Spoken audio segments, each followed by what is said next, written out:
You can't always tell how someone is feeling just by looking at them or by what they share online. On the outside, our lives might seem perfect, even when that's far from the truth.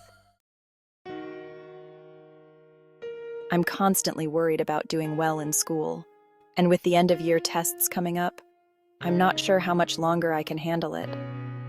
My thoughts swirl around in my head, sometimes keeping me up all night. Some days, it all just feels like too much, and I feel lost, like I'm floating in space.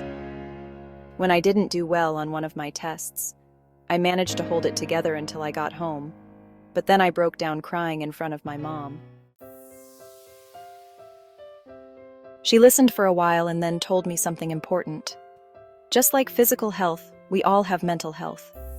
It's our feelings, our thoughts, our emotions, and our moods.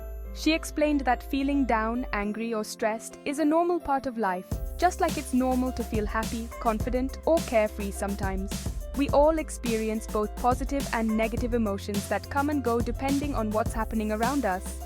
These are just everyday feelings. Good mental health doesn't mean being happy all the time. It means experiencing negative emotions too. My mom understood how stressed I was, so when she suggested I take a break and do something I enjoy, I actually took her advice. I made myself a hot chocolate, snuggled up in a duvet, and watched a movie. And you know what? I felt so much better afterward. My mom should really take her own advice more often. Most of us only ever share the good things. We don't like to show how we really feel. Every morning, negative thoughts flood my mind. Just getting out of bed and pretending I'm okay takes all the energy I have. As the day goes on, those negative thoughts turn from a trickle into a river, rushing through my head so loudly that it's hard to concentrate in class.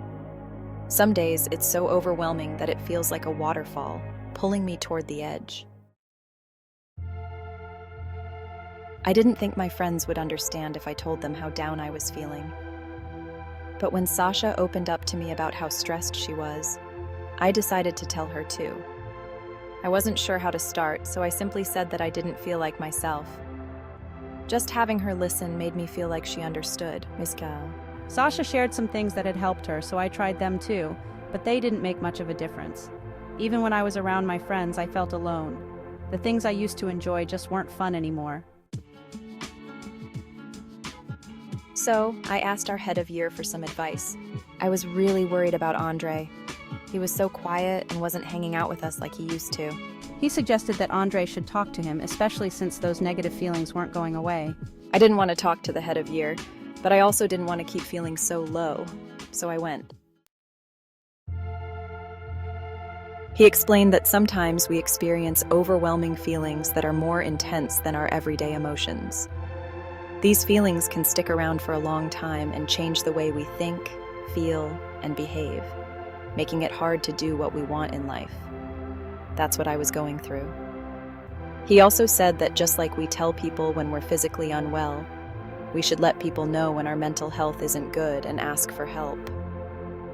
Sometimes, overwhelming feelings come from things going on in our lives, and other times, they happen for no reason at all. Hearing this made me feel much less alone, and it felt good to talk about it. Scientists have found that exercise can help when you're feeling low, so the head of year encouraged me to join the school football club, which Sasha was already part of.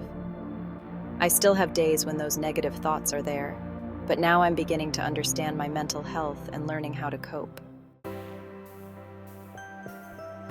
Our head of year reminded me that my friends' family teachers and many others at school are there to help, just like he is.